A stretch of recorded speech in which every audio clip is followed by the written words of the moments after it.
G'day everyone, I'm David Reedy. Welcome to Piano Finally, a podcast by an old bloke who's getting around to learning the piano. Finally.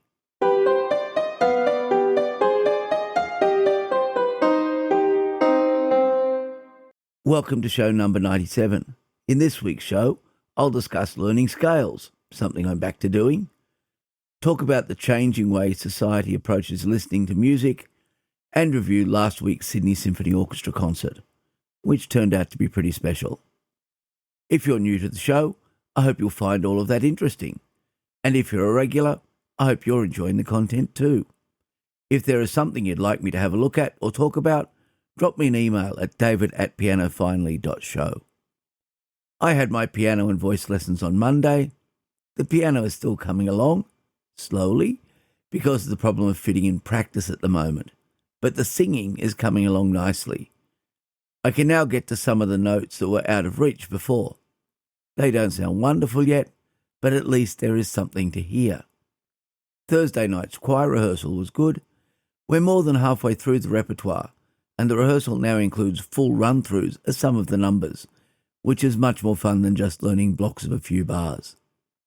That's probably just as well, as we're now only 2 months from the performance.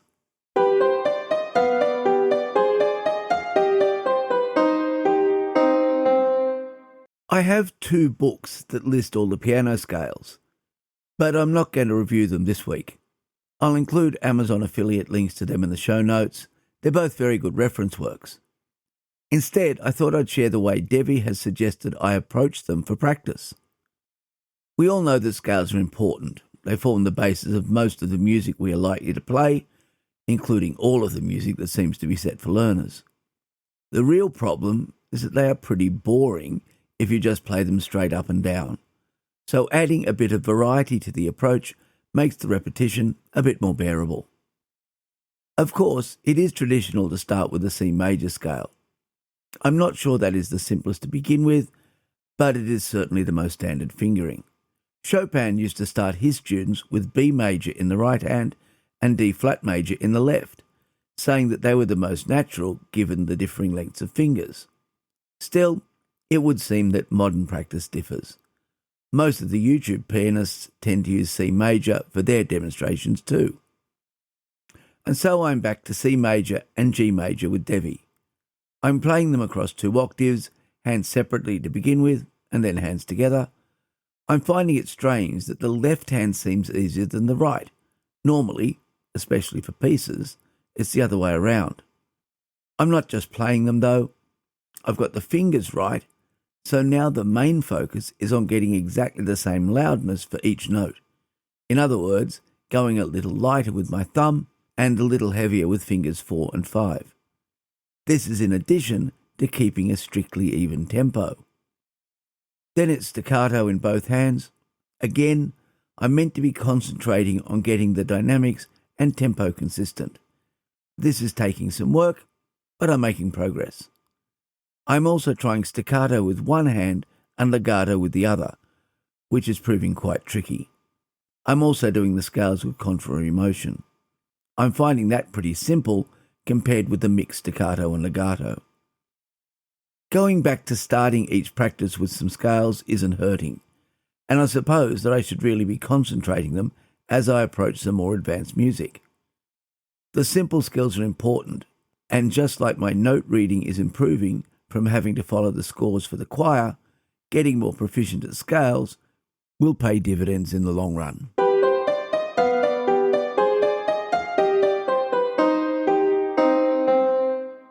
Tradition. There is a long tradition of learning and listening to music. In some cultures, this tradition reaches back over many thousands of years. Indigenous Australians have songlines that describe astronomical phenomena with cycles spanning many hundreds of years, carrying their culture and knowledge across generations. European music doesn't go back nearly as far, and because of the development of writing, it has had less of a job preserving cultural knowledge. But it has still built up plenty of tradition. But times are changing, and tradition is not enough to ensure that music listening will keep its importance. In Western tradition, there are stories of music going back thousands of years, tales involving poets and bards singing stories. Even in Homer's Odyssey, we have a bard recounting part of Odysseus's tale. I doubt that these professional musicians were the only way people got to hear music. I'm sure that many people would be able to play an instrument and sing at home for their own entertainment and that of their families. And this is how it continued, at least up until the invention of audio recording and the development of devices that could be used in the home. It was one of Thomas Edison's engineers who came up with the wax cylinder method of recording sound. At the time, there was no way of mass-producing the cylinders, so each one was recorded live. This involved someone performing in front of a bank of tens of machines, each with its own cylinder. It wasn't until the popularisation of the gramophone and 78 RPM records that musical performances really became a take-home item. But still, learning and playing an instrument was seen as a valuable skill. There were few options for entertainment in the home. There were books, although literacy levels were quite low, but pianos and player pianos were everywhere. Other instruments were plentiful as well, and given the longevity of wood, they could be passed down through a family. Music playing was a tradition. But that has changed and continues to change. A tradition of mine, once I started to earn enough money to have some spare each week, was to build up my music collection one disc at a time. I started seriously collecting when CDs first became available. My first was a Deutsche Grammophon recording of The Planets, and I would spend around $20 a week adding a new CD to the growing row on the bookshelf. That doesn't happen anymore. For less than the cost of a CD each month, I have access to Apple's classical music catalogue, meaning I can hear almost anything that has ever been recorded, including pieces I might like but would never have purchased. Part of that tradition was to go to the classical music shop in the city and have a chat with the shop staff. It normally took 5 minutes or so to find a disc, but it was often accompanied by half an hour or so of discussing music. That shop closed many years ago, and there is no replacement in Sydney that I can find. So that tradition is gone. I'm guessing there must be new traditions emerging around modern music listening, but I haven't noticed any yet. Sharing a Spotify playlist isn't the same thing as making a mixtape for a friend, and I'm not sure that sharing earbuds is the same as sharing a 45 single. With the ease of subscribing to a streaming service, even the tradition of sharing around pirated MP3s is gone. Something will come along, but I have no idea what the new traditions are going to be. Maybe you do.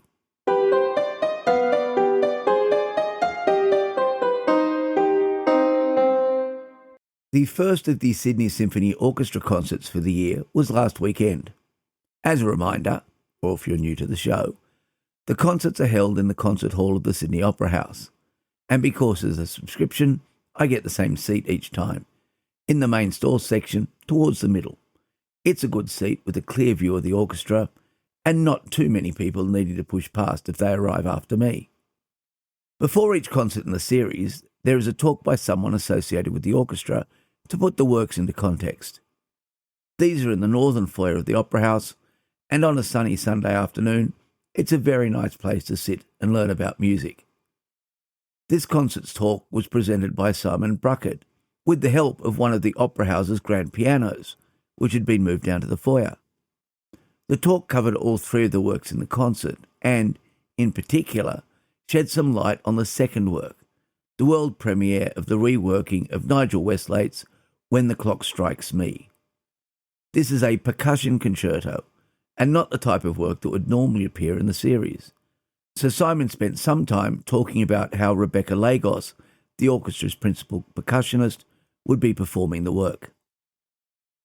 The opening work of the concert was Charles Ives' Unanswered Question, which made a lot more sense after the earlier explanation during the talk. It was a short piece with lots of chromatic notes from the different soloists in response to the orchestra's question. The second work was the Percussion Concerto. If we normally think of playing music as mostly stationary, this certainly didn't fit that mould. Rebecca Lagos, whom I have also seen played the snare part in Ravel's Bolero, was anything but stationary as she moved between the different percussion pieces, which were spread across half the stage. At the end of the piece, after a fair bit of applause for what was an amazing performance, the composer joined the orchestra on stage so we could acknowledge his work too. After the interval, there was something very different. The music was Holst's The Planets, a piece I've heard a few times, and being an astronomer, one I quite like. The piece needs a fairly large orchestra. The concert hall stage was packed, along with a women's voice choir at the back of the auditorium for the final movement. All of that was pretty standard, but there was an addition. This performance was part of Symphonic Cinema, a collaboration between filmmaker Lucas van Verkum and the orchestra. Lucas has produced a silent film with actors Emma Thompson and Greg Wise, which explores grief and is matched to the different movements in Holst's music. This might sound fairly standard, except that Lucas is on stage behind the violins and he edits the movie as the orchestra plays. So instead of the conductor and orchestra having to synchronize with the vision, Lucas adjusts the speed and length of each scene to match where the orchestra is up to in the score. It was an interesting way of experiencing the music, and it got me thinking about what we are doing when we listen. I'll talk more about that in next week's show. As always, it was a great day of music, and I'll put a link to the SSO's page for the concert if you'd like to know more, especially about the symphonic cinema process.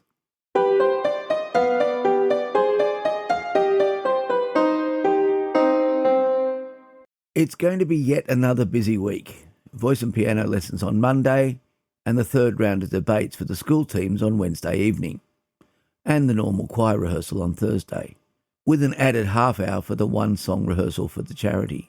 But this week there is something extra. The charity event that the extra rehearsal is for takes place next Saturday. The performance accompanies the end of a video showing some of the work the charity does. It's 3 minutes of A Million Dreams from The Greatest Showman. I'll give a full rundown in next week's show of how it all went. One thing I found while preparing this week's episode is that there is a second-hand music score shop in Sydney, and it's only a few streets away from where we have the choir rehearsals, and it's open on Thursday afternoons and evenings. I'll try to get there and check it out this coming week. If you'd like to contact me, email is the best way. You'll find me at david@pianofinally.show and the website at www.pianofinally.show. In both cases, Piano Finally is all one word. The show is also available on Spotify and as an audio-only stream on YouTube. You can subscribe via any popular iOS or Android podcast application or from directories such as Apple Podcasts, Spotify, or YouTube. I also post an excerpt and link for each episode as an Instagram reel. If you're learning an instrument or learning to sing, let me know where you are in your journey. What's going well? What challenges are you finding? And how are you managing your time? I'm finding it difficult. This podcast is mostly produced on the lands of the Darug and Gundungurra peoples, lands that always were and always will be traditional Aboriginal land. I pay my respects to their elders past and present and extend that respect to all Aboriginal and Torres Strait Island people listening to the podcast. And so until next week, I hope your piano stays in tune and you enjoy your time at the keys.